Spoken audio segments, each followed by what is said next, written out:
Why there are people who have everything that they ever dreamt of in their life. Why still they are not happy and suffering from one thing or the other? What's the reason for this suffering? If you see, all your five senses are outwardly driven. Aankh bahar dekhti hai, kaan bahar ka, everything is outward driven. And you start to make a reality outward and forget that there is a message that you are storing in your heart. We build this something called Ahama, ego, and we start to decorate and fill this ego. So I have 1 million followers on Facebook or Instagram or whatever that is, filling my ego.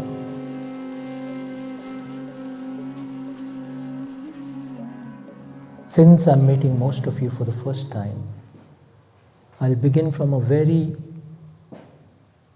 deep story that's very close to my heart. Again, this story is from the Upanishads. Once it happened that Bhagavan Vishnu and his closest disciple, what's the name of the closest disciple? Narad, right? Narad comes to Bhagavan Vishnu and asks, Prabhu, why there is so much of suffering on earth? Why there are people who have everything that they ever dreamt of in their life? Why still they are not happy and suffering from one thing or the other? What's the reason for this suffering? Bhagavan Vishnu smiled and told Narad, let's go for a walk. So they both go for a walk in the forest. After some time, there's a beautiful large tree in the forest. Vishnu says, Narad, I'm a little tired and thirsty. I'll sit under this tree. Please go and get some water for me. I'm very thirsty. He goes here there to find some stream, some river, some talab. Does not find anything. Goes further. Finally, at a distance, he sees a small hut. Knocks on the door of that hut, and a very beautiful looking girl opens the door. Narad just fell for her, head over heels, and says, you're so beautiful, I've never seen anybody so beautiful. I really want to get married to you. The girl says, so be it, but we have a tradition that you have to take permission from my father. So please talk to my father. Narad says, sure. So she takes Narad to the father, and father looks at Narad and says, look, you appear from a good house. I'm happy if both of you get married. But I have this large farm and lot of cattle. And I'm going old now. And she's the only daughter. I want somebody who marries her and then takes care of all the farm and the animal. Narad says, so be it. So both of them get married. Narad starts to live there, takes care of the farm and the animal and all the cattle and everything. In the process, 3 children are born to them, and they start to call him whatever, father, Pitaji. Life is going beautifully. And then one day, there's a huge flood that comes in that area. To save themselves, Narad, his wife and all the 3 children climb up a tree, and they're trying to pull the old father also. But the father is too old, no energy. So with one flow of water, the father just goes away. Gone. Now the 5 of them are on the tree to save themselves. Slowly the water rises. And the eldest son, who was sabse niche, he can't hold anymore. He goes with the water, gone. All 4 of them are really in pain because they've lost the father and the eldest son of the family. Water rises a little bit. Second son is also gone. Now 2 of them, they're holding their 3rd baby, close to their heart. Few days they've been up on the tree, but then another gush of water, and the third child is also gone. Now Narad and the wife are only remaining on the tree, and deeply crying, pain. They're just holding on to each other, and then one final gush of river water comes and the wife is also gone. Narad is all alone. The whole family is lost. Absolute deep suffering. Few days he is in that state, and after a few days the flood water recedes.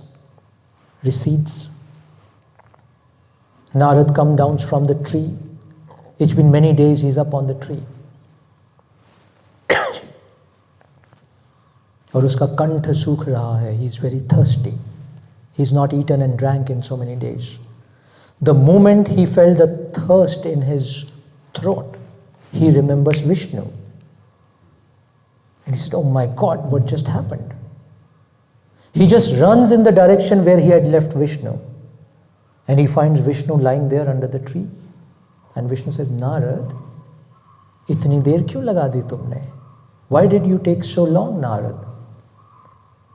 Narad is absolutely confused. He says, how long I've been gone?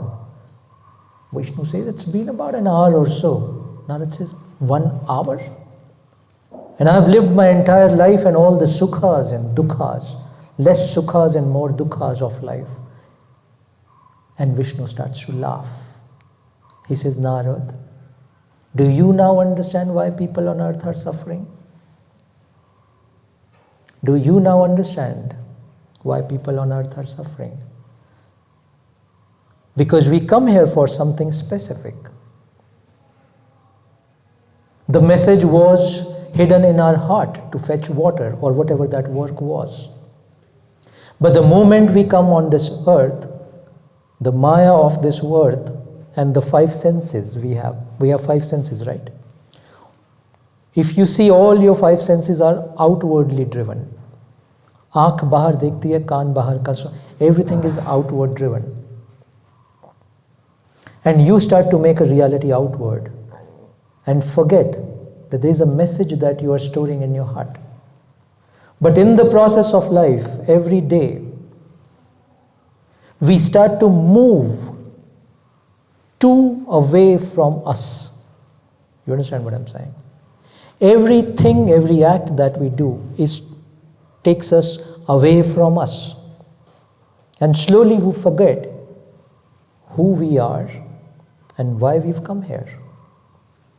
Because slowly we build this something called Ahama, ego. And we start to decorate and fill this ego.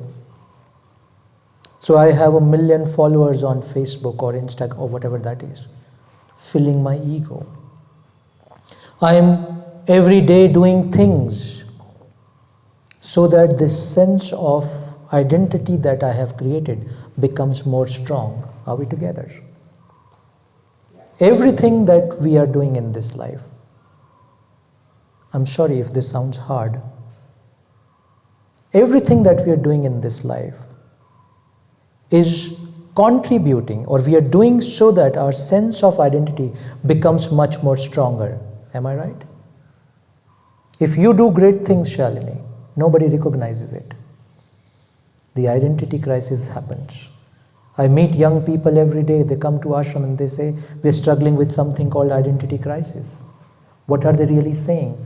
Nothing is feeding my ego. No social media. I'm not getting followers and likes. Nothing is feeding my ego. When I speak something, when I walk from somewhere, nobody claps. I want validation. I want approval all the time, JB. Because this validation and approval is what is strengthening my identity. And then slowly we get trapped in this identity. If you critically look at your life, all your suffering comes from this assumed identity that we form. We are not fluid like water anymore. If you go to Rishikesh and watch river Ganga flowing, fluid. We want to be like that. We want to flow in life. We don't want to get stuck in life. But the more you make your identity strong, the more you get stuck in life. Are we together so far?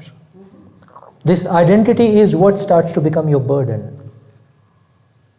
I have a lot of friends who are psychiatrists and psychologists, here and in the US also. And I talk to them, JB. And I ask them, what is the issue with most of your patients? And you know what the issue is? Identity. They've started assuming other kinds of identities. And they're getting stuck with other kinds of identities. And that becomes their psychological issue. Everywhere the issue is forming and then strengthening and then proving this identity. I can take another step forward and say that everything that we are doing in life is to prove that our identity is correct. Am I right? Be very honest. We're doing things only for two things. A, to strengthen the identity. Two, to prove that what I created as an identity is the right thing. That's all we're doing in this entire life of 60, 70, 80, 90, 100 years that we live on earth. And in that process, we move too far away from our own reality, from our own truth. Because this assumed identity we think is I am. And then the crisis hits us. We may call it midlife crisis or whatever, where the question starts to come to us. What's the purpose of my life? Why am I here? Who am I really? What I was meant to do? Why I am born? Etc., etc. These questions appear in our consciousness. It's just an indication that we've moved too away from our own reality, from our own truth. Are we together so far?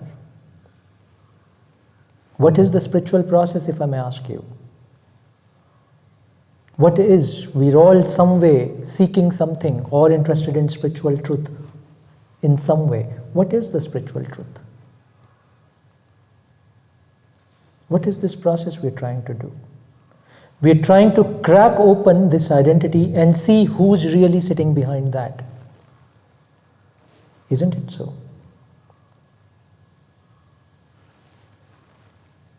Are we together on this? We're really trying to crack open our identity and trying to see who's really inside sitting and what does this guy need. पहले तो हम जानते ही नहीं हैं कौन बैठा है अंदर.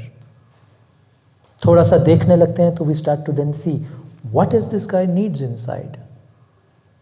What will nourish this being inside? What's the food for this being to really be alive? Because unfortunately, we are just alive in our head. We're just living here.